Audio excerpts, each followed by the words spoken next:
The Power of No. Book by James Altucher, Claudia Azula Altucher. Because one little word can bring health, happiness, and abundance, how often do you find yourself saying yes to the wrong things? Maybe you're saying yes to taking on a project when you're already overwhelmed, or saying yes to the wrong relationship, or saying yes to a time-consuming obligation that you just don't have time for. Do you often wish that you had the power to turn them down? You aren't alone. We've all been there. But learning the power of no can be one of the greatest, healthiest, and freest things you can do for yourself. Once you learn the power of no, you can let go of all those anxieties, regrets, and anger and find a life of wealth, health, and happiness. Saying no is about saying no to the things that harm you, the things that don't serve you well, and the things that get you down.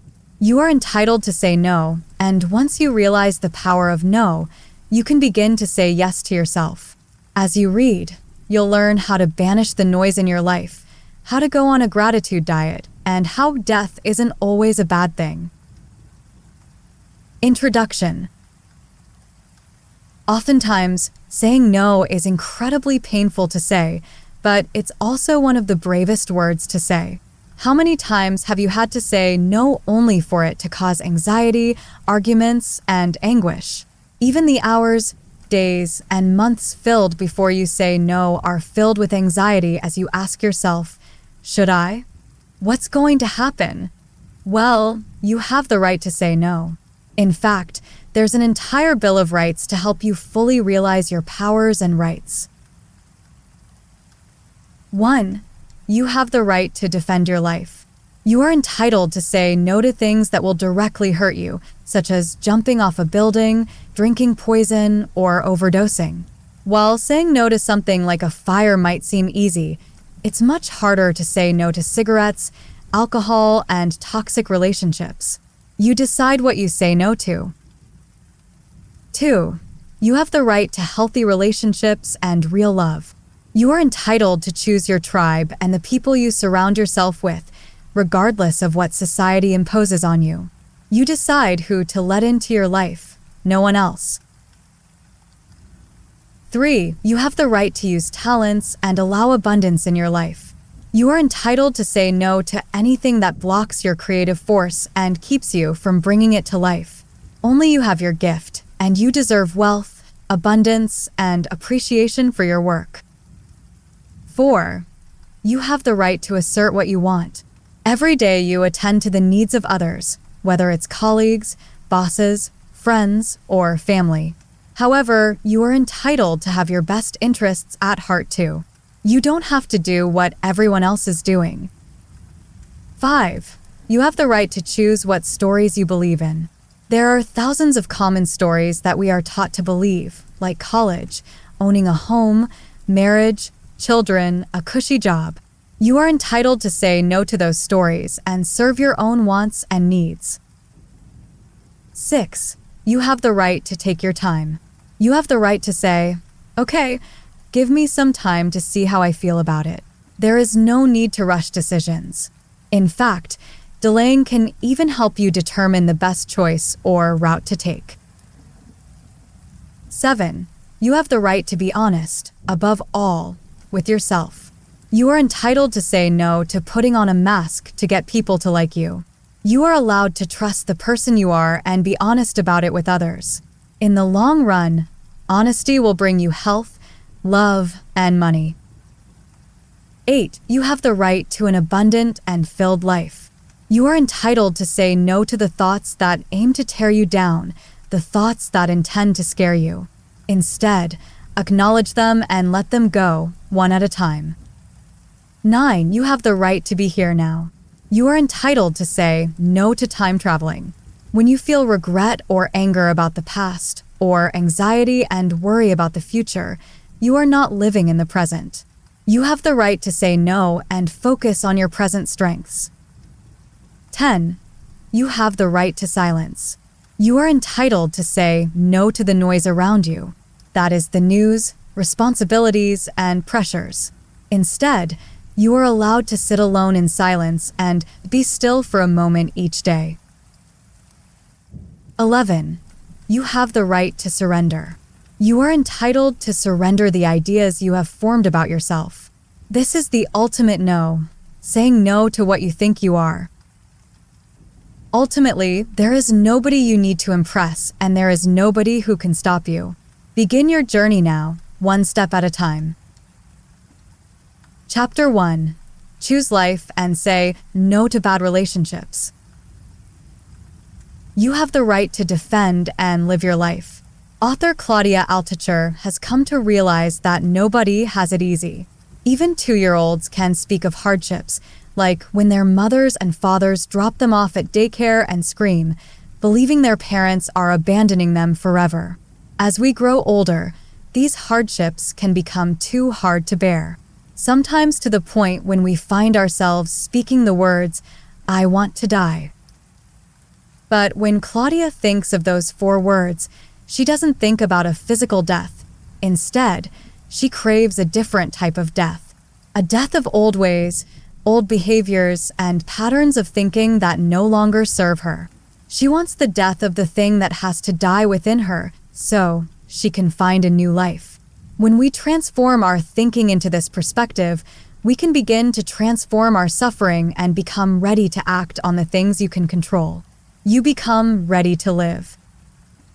When you choose life, you can stop pursuing the habits that will cause you to die, such as smoking or eating poorly. When you abstain from harmful foods and smoking, you become less likely to die from heart disease or lung cancer. You choose life. Choosing life doesn't just mean ridding yourself of bad habits. It also means ridding yourself of people who cause you harm. These are the people who drain you of positive energy or elicit feelings of guilt and fear. By saying no to these kinds of relationships, you can focus on the people who matter in your life. You can direct your time and energy towards your inner circle. To find out who is in your inner circle, make a list of all the people you see at least 5 times a week. Next, rate how encounters with these people make you feel on a scale of 1 to 10. 1 is the worst and 10 is the best. As you review the results, you'll instantly know which people make you feel good and who is potentially poisonous to your well-being. Start spending more time with people rated 8 and above, and less with everyone else, especially those who are lower than 5. Distancing yourself from these people may be difficult at first, as it will require you to overcome obstacles, like switching up your behavioral patterns. Author Claudia Altucher, for instance, learned this lesson the hard way when she realized that she always pursued unavailable men. In one case, she even pursued someone for almost 2 years and convinced herself that she was in love with him. Yet, she had only seen him 4 times. Eventually, she realized her behavioral pattern of craving unrequited love, so she started saying no to these kinds of relationships and finally ended her destructive pattern of behavior. Saying no to her addiction meant attending support groups, which helped her prepare for a healthy relationship based on love, honor, and respect. Now, she's been happily married to co-author James for over 5 years. Chapter 2. Using your assertive no and finding your path. Do you ever find yourself saying yes to things, only to realize midway through that you aren't being yourself? Maybe you've taken on an assignment at work that doesn't align with your values, or maybe you've stayed in a relationship with a person who brings out the worst in you. It's time to stop doing the things you no longer want to do. According to James, using your assertiveness means declining things that other people ask you to do just because they expect you to do it. You see, when you say yes to things you don't want to do, you might begin resenting the people you are trying to please, or even begin disliking the work. Even worse, the people who ask you to do the work might begin to feel bad for burdening you with the work. For instance, perhaps you've asked a friend for a favor, even though they had an exam the following day. You likely felt guilty taking them away from their study time. Situations like these are lose-lose. Instead, It's time to stop conforming to other people's expectations and begin forming your own and following your own path. To figure out your own path, start by heading to the bookstore. As you browse the shelves, take note of the books that you are interested in. Perhaps you find yourself drawn to industrial design or architecture. Or maybe you are drawn to interior design, graphic design, or photography. As you listen to what interests you, you can then begin to start exploring your interests. Meanwhile, you'll begin to increase a mental muscle that will help you appeal to other people. After all, how do you feel when you listen to someone with passion and enthusiasm? You feel good, right? Enthusiasm can be infectious and get people to like you. Ultimately, people who like you will trust you and what you say. Chapter 3: The Scarcity Complex and Saying No to Noise. In the past, our ancestors experienced scarce resources. As a result, they kept searching for more food, better shelter, and more human contact. This trend continued throughout human history as people continued to search for more money, more knowledge, and more things. Today, we continue this trend despite our abundance of resources. As a result, we still suffer from our historical scarcity complex. We continue our search for more shops and restaurants, purchase houses with more rooms, and search for more followers on social media. In the end, the quest for more is futile and will only make you feel more stressed. To rid yourself of the scarcity complex, it's time to shift your focus from what you are missing to the abundance you have around you. For example, say you are on your way to work and get caught in a traffic jam. Instead of focusing on the frustration of being in traffic, think about how amazing it is that we no longer have scarcity in our lives. We have enough people, money, and cars to stimulate the economy. Or when your neighbor's music is being played too loudly, try focusing on the abundance of music we have today, all of which we can play at the touch of a button. When you focus on the abundance in life, you go beyond the optimism of seeing the glass as half full. Instead, you realize that there is plenty of water and that you aren't going to die of thirst. You realize that you should be thankful for both the glass and the water. Additionally, you should say no to noise, the things that prevent you from finding peace within yourself and the world. Instead, replace that noise with silence. Take note of the things that fill your head with noise, the things that fill your head with negative thoughts and anxiety. Perhaps it's the news spreading fear, people complaining about drudgery and pain of life, or the noise of gossip, manipulation, and aggression.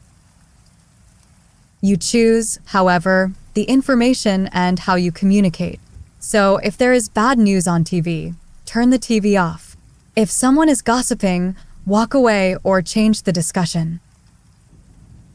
If negative thoughts in your head start whispering of regret or anxiety, stop yourself and replace them with gratitude and thoughts of abundance. You should also notice when you are in pain. When you are feeling anxious, regretful, or angry, those emotions tend to manifest into physical pain. You might feel pain in your chest, stomach, or back. When this happens, pause and ask yourself, why? What is causing this pain? Am I worried about a future that probably will never come true? Do I feel bad about something I said 10 years ago? You can't change these things, but you can identify them.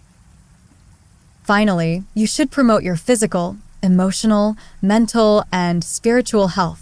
This means taking care of your body and surrounding yourself with people who love and inspire you, coming up with ideas to help people, and expressing gratitude. Acknowledge that you can't control everything in the world. When you change the conversation, you change your life and the lives of the people around you. Chapter 4: Unleashing the power of no allows you to say yes to yourself. There is the story of the son of a king, a rich playboy, who gets everything he wants. He then gets the most beautiful bride, but on the night his son is born, he becomes terrified of the responsibility and flees. He abandons his responsibilities as an heir, husband, and father. 8 years later, he returns, only to leave again with his son. This man is Siddhartha Gautama, later known as Buddha. He understood that he had a responsibility to provide for his family and kingdom, but he also had a greater calling, a call that took him years to realize. He finally realized that he no longer had to say yes. Throughout Siddhartha's life, his father protected him from seeing the pain and suffering that surrounded the kingdom. It wasn't until he fled that he saw the suffering beyond the gates that he realized, life is suffering. This isn't necessarily pessimism, but reality. For example, we get sick. Our jobs and relationships go through ups and downs. Our anxieties and regrets come and go. Oftentimes, we grow up thinking that we will be happy if we just go to college, get a good job, establish roots, have a family, and make a lot of money. Only then can we be happy. Of course, these things can provide happiness. However, it's when those things don't happen that we feel disappointed. Maybe those things listed above aren't what you crave, that's fine. But you likely have something that you'll be disappointed about if you don't achieve. A job that you want, a trip you want to take, or something you crave. Well, as Buddha suggests, craving is suffering. So, how can we stop craving so that we don't suffer? By simply understanding the power of no. Should you gossip about that coworker who backstabbed you? No. Should you buy that house? Possibly. But if it could bankrupt your family and put you into massive debt, then no. Find something within your budget, even if it means sacrificing something you craved. Simply put, say no to the things that may harm you. Instead of craving more, simply find gratitude. Here's an exercise on giving gratitude a workout. Begin by listing out all the problems in your life. Perhaps you lost your job, can't find a job, your spouse cheated, your house is in foreclosure, your neighbor is too loud, or maybe you're in a job you hate and want to pursue something creative. Next, list all the good things in life. This may be difficult, but start somewhere like, I love my wife and 2 daughters, and I'm grateful for them. You can even start smaller like, I'm grateful that I am breathing right now. Start somewhere and begin somewhere as small as being grateful for breathing. Next, it's time to go on a gratitude diet. For the next 10 days, when you wake up, think of 10 things you are grateful for. They can be important things, like your friends and family, or they can be small things like the sun is out that day. This will help you focus more on the good in your life and allow you to say no to the bad. Finally, use the alien technique for surrendering and catering to the 4 bodies we mentioned in the last chapter: the physical, the emotional, the mental, and the spiritual. The alien technique works best early in the morning. When you wake up, your first thought should be, who am I? Imagine yourself as an alien from outer space sent here to inhabit this body you are in for the next 24 hours. On the first morning in your new human body, you should become aware of what the body needs. Is the human suffering stress? Your job is to solve that stress. Whatever you do today, you know it will help the human. After all, that is why you are here. You will make the right decisions for him or her, whether it's going for a run, reading a book, or meditating. But it doesn't matter that much, because tomorrow you will wake up in another human body. You are a special agent, and your job is to save lives. Chapter 5, Final Summary. When you make the conscious decision to say no, you unleash the power to say yes to your needs and your desires. You say no to stress, anxiety, fear, and regret, and say yes to reinventing yourself. Every day you make the choice to reinvent yourself. Each morning you should decide whether you want to move forward or backward. If you have a dream to accomplish something and to reinvent yourself, cast aside doubt and don't worry about what your friends and family think. Say no to the people and things that are hurting you. You have the right to be happy. The power of no is about building your power from the core outward. And when you finally say yes to yourself, it's like dropping a pebble in the center of the ocean. Ultimately, the ripples from that yes will ripple outward and hit every shore. They will change the world. They will change you.